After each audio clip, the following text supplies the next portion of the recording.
우리가 예수님을 믿고 일어나는 엄청난 변화가 우리에게 있어요. 그것은 하나님의 자녀가 되었다고 하는 신분의 변화입니다. 이 신분이란 정체성의 문제인데요. 내가 어디에 속해 있고 또 누구인가 하는 정체성은 중요한 질문입니다. 나의 정체성이 분명하지 않으면 우리 인생이 흔들려요. 만약 나에게 당신이 누구냐 그렇게 묻는다면 어떻게 대답을 하겠습니까?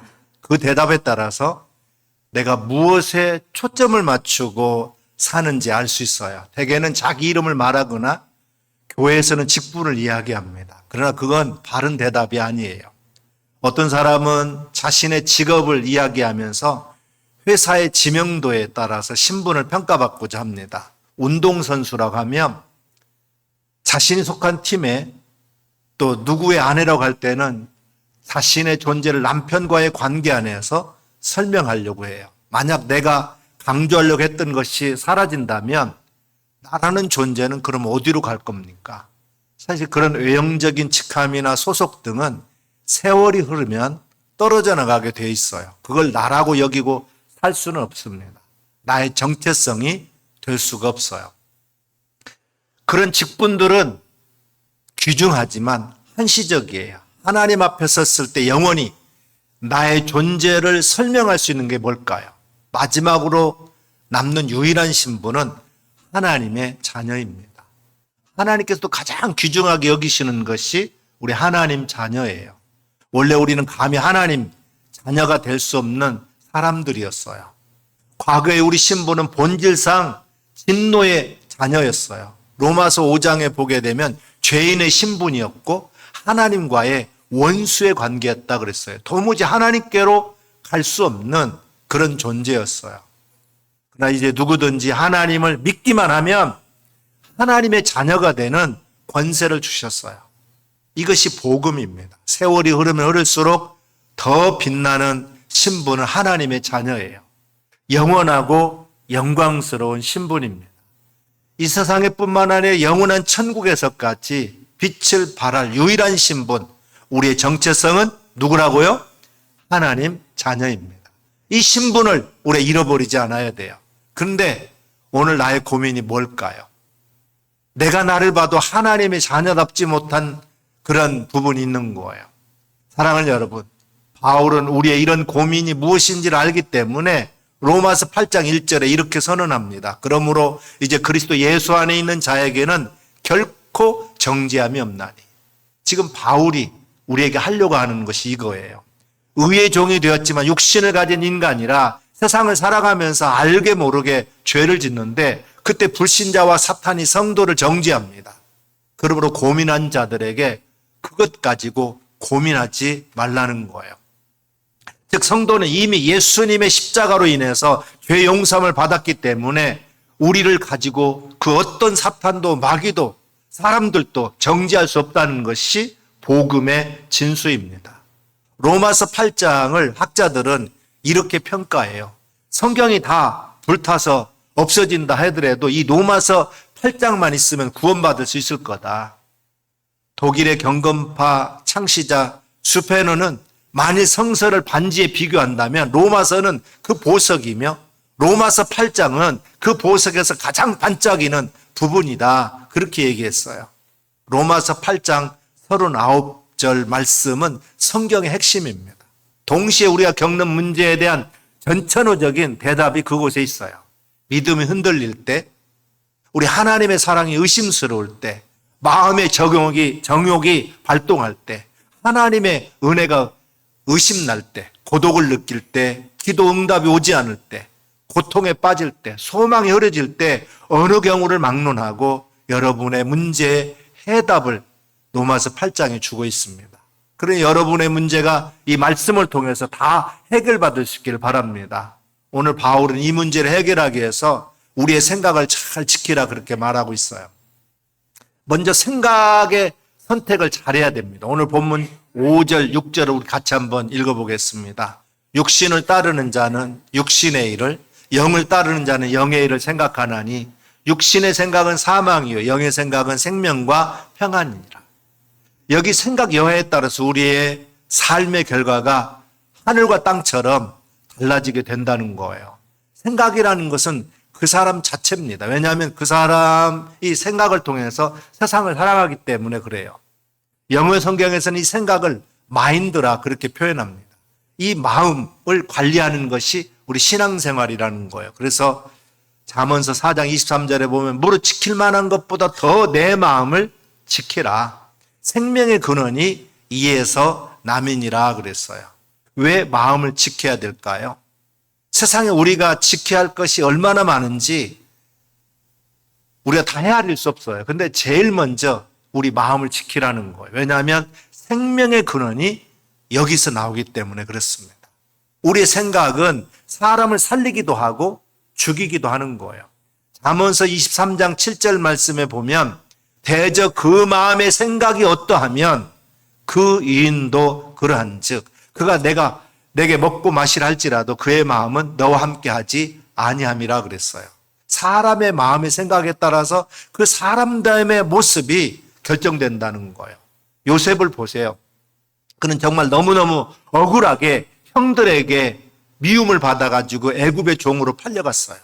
보통 사람 같으면 어떻게 반응했겠습니까? 아마 10중 8구는 한탄하고 탄식했을 거예요. 심지어 하나님을 원망했을지도 모릅니다. 그러나 요셉은 생각이 달랐어요.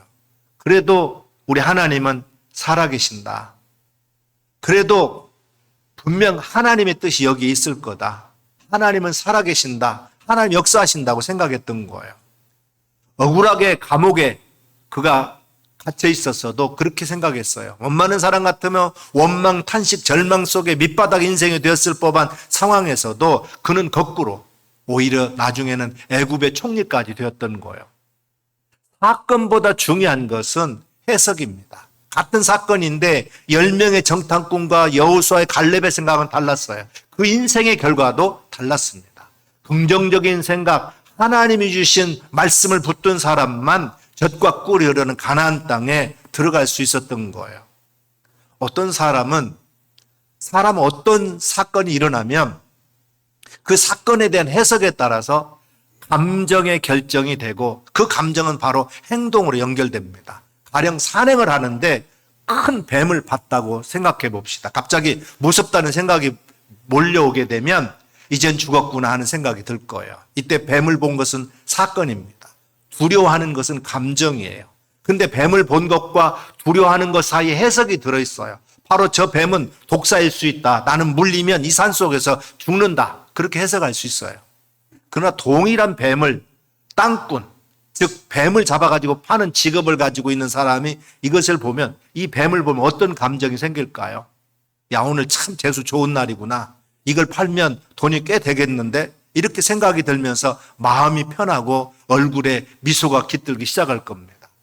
뇌 속에 입력된 정보에 따라서 형성된 생각 덩어리가 앞 사람과 다르기 때문에 그런 거예요.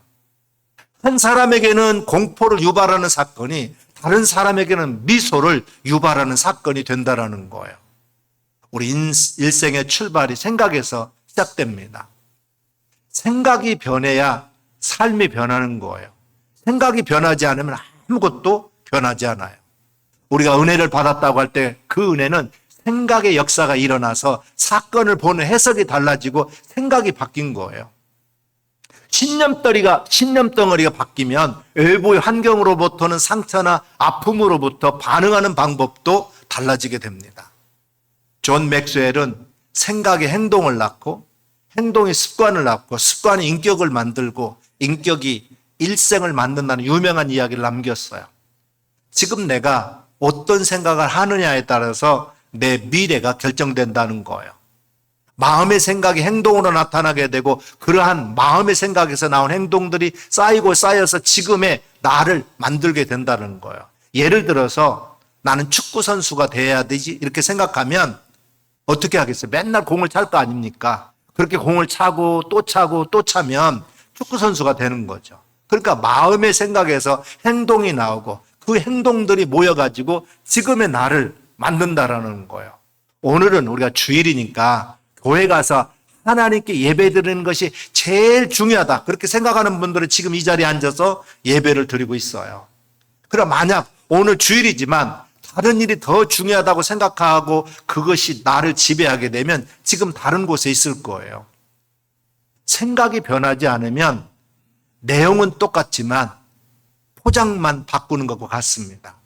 근본적인 변화는 생각의 변화에서 일어나는 거예요.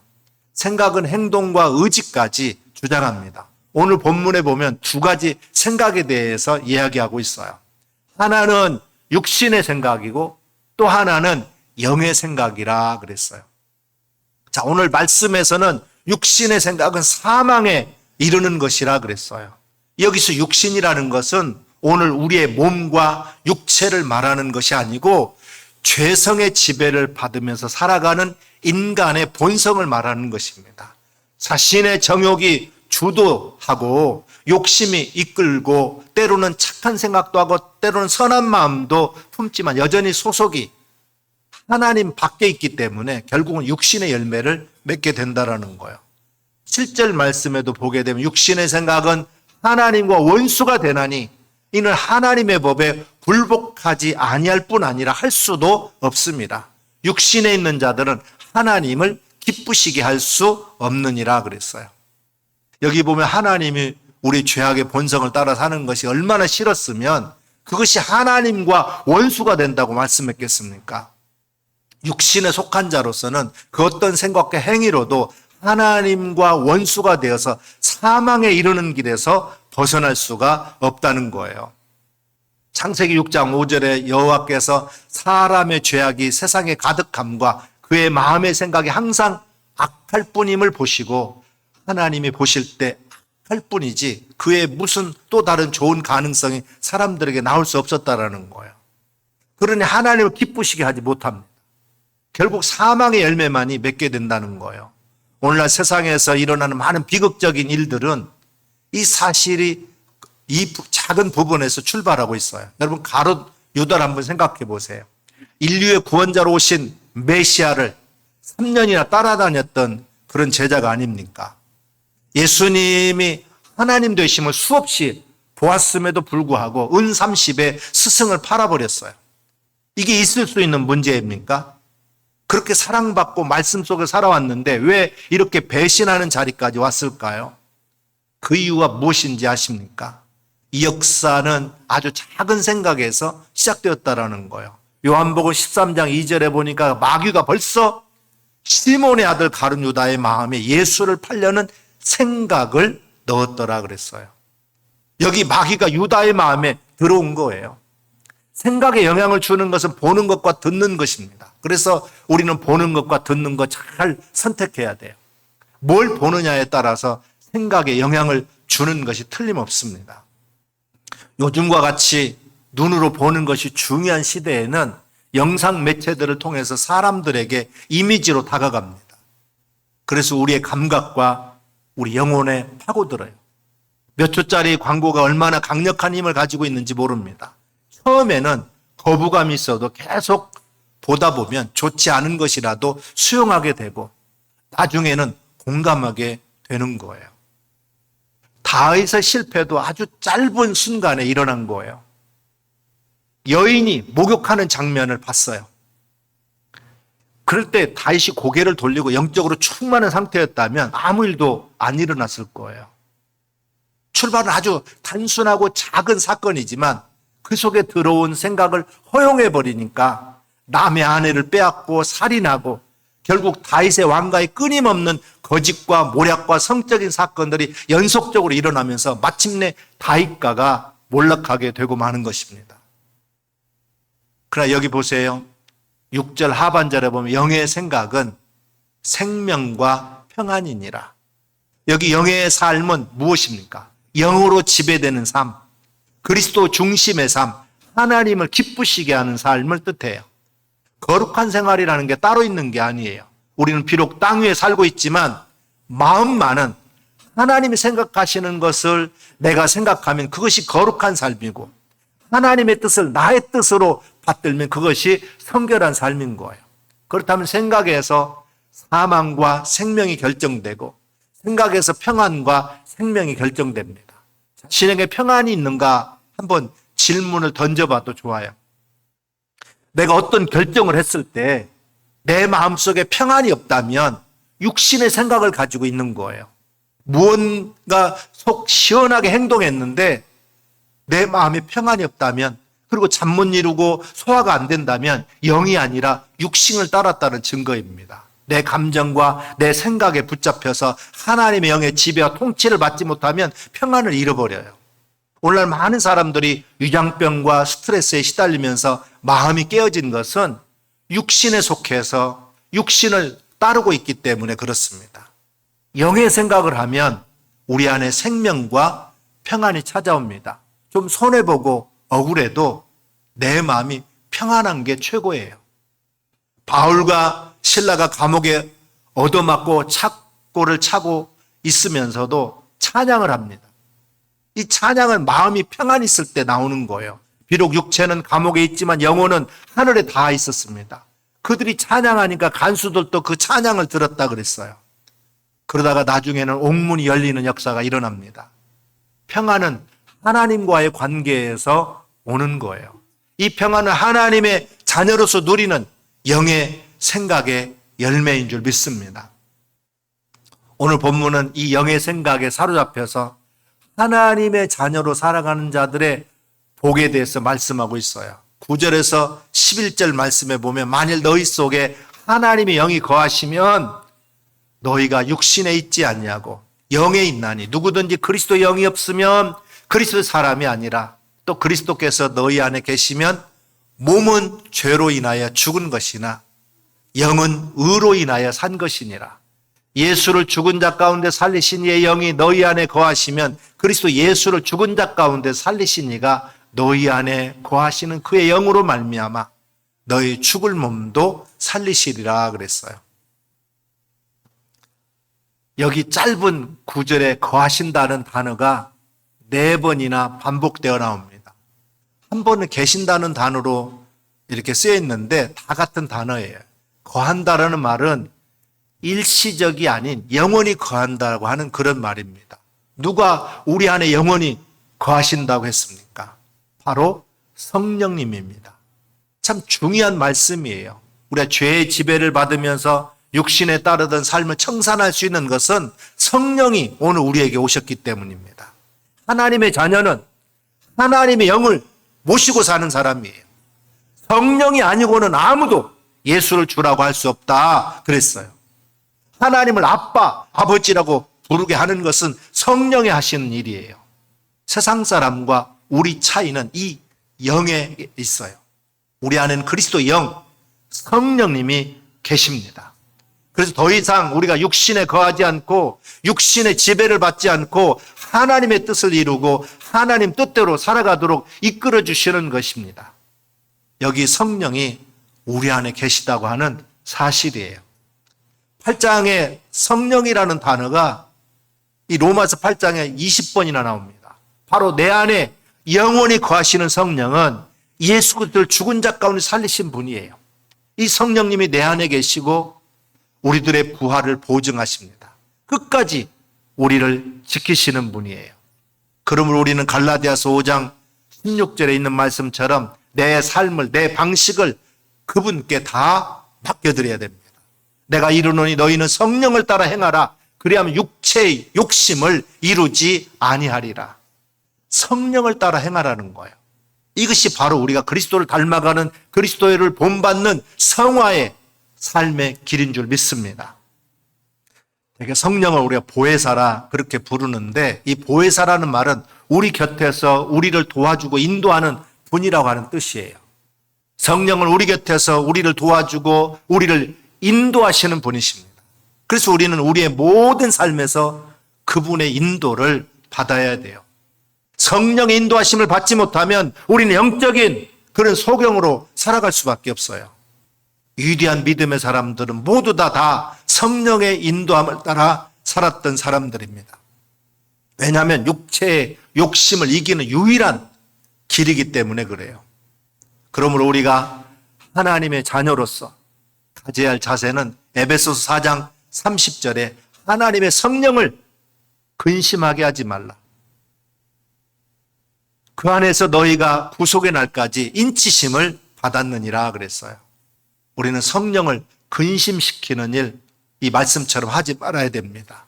데살로니가서 5장 19절에 보면 성령을 소멸하지 말라는 말씀도 나옵니다. 사랑하는 여러분, 성령님이 우리에게 오셨어요. 오늘 9절 말씀에 보면 성령이 내주하심이 얼마나 놀라운 능력을 발휘한 것을 말씀하고 있습니다. 또 예레미야 29장 11절에 보게 되면 여호와의 말씀이니라 너희를 향한 나의 생각을 내가 아나니 그랬어요. 하나님의 백성을 향한 하나님의 생각을 하나님 자신이 안다 그랬어요. 사람들은 자기가 지금 자기 자신이 뭘 생각하고 있는지 모를 때도 많이 있어요. 하나님은 하나님 자신의 생각을 분명하게 아시는 분입니다. 여기서 생각이라고 하는 것은 하나님의 백성들을 향하신 하나님의 의향, 하나님의 계획을 말씀하고 있는 거예요. 그러므로 우리는 하나님의 생각을 알아야 됩니다. 하나님의 생각을 알아서 하나님의 생각과 일치시켜야 돼요. 이것이 우리 신앙생활입니다. 내 생각대로 신앙생활한다면 신앙생활 하지 않는 사람과 별로 다를 게 없어요. 하나님의 생각은 우리 생각보다 크고 높아서 하나님의 생각대로 이루어질 때 우리에게 더욱더 큰 복이 임하게 되는 줄 믿습니다. 예레미야 29장 11절에 여호와의 말씀이니라 너희를 향한 나의 생각을 내가 아나니 평안이요 재앙이 아니니 너희에게 미래와 희망을 주는 것이니라 그랬어요. 부모가 잘못한 자녀에게 회초리를 댔다면 부모 입장에서는 자녀가 바르게 잘 되기를 바라는 마음으로 가슴 아프면서도 회초리를 대는 겁니다. 징계가 목적이 아니라 자녀가 바르게 잘 되기를 바라는 것이 목적이에요. 하나님의 생각은 평안입니다. 하나님의 생각은 하나님의 백성들이 평화를 누리고 안전하게 살고 번영하기를 원하는 그런 분이세요. 요한복음 14장 27절에 평안을 너에게 끼치노니 곧 나의 평안을 너에게 주노라. 내가 너에게 주는 것은 세상에 주는 것 같지 아니하니라. 너희는 마음에 근심도 말고 두려워하지도 말라. 우리가 성령에 거하는 동안에는 하나님의 말씀을 의도적으로 거스리거나 대적할 수가 없어요. 왜냐하면 하나님의 영이 있는 사람은 우리 마음대로 살아가는 게 아니기 때문에 그렇습니다. 우리가 어떤 길로 가려고 할 때 성령이 우리를 망하는 길로 가지 못하게 막으십니다. 때는 우리 신앙의 양심에 환경으로 고통을 주어서라도 하나님의 선한 방향으로 가도록 간섭하시고 역사하시는 것을 우리가 경험하게 됩니다. 이제는 욕심에 눈이 가려워가지고 살았지만 이제는 성령님께서 우리로 하여금 모든 것을 밝히 보게 하심으로 저 길로 가면 망한다는 걸 가르쳐 주니까 우리는 불순종할 수가 없어요. 이제 그리스도의 영이 임하셨기 때문에 우리가 고집 피우고 육신을 따라 살 수가 없습니다. 그러므로 이제 신앙생활을 내가 하는 게 아니에요. 그리스도 영이 우리 안에 거하신다는 말은 성령이 우리가 구원받은 백성에 합당하게 살도록 이끄신다, 그런 말씀이에요. 이제부터는 육신을 따르지 않고 영을 따르는 저와 여러분 되시기를 주님의 이름으로 축원합니다. 날마다 영의 생각을 하시기를 주님의 이름으로 축원합니다. 그래서 내 안에 하나님의 영이 거함으로 하나님의 거룩한 생각들로 가득 찰 때 성령이 친히 생명과 평안의 길로 우리를 이끄실 줄 믿습니다. 성령님을 우리 안에 모시고 성령님이 말씀하신 대로 따라가면서 영의 생각대로 성령의 이끄심대로 주님이 주시는 생명의 기쁨과 은혜가 넘치는 복된 삶이 되시기를 주님의 이름으로 축원합니다. 기도하겠습니다.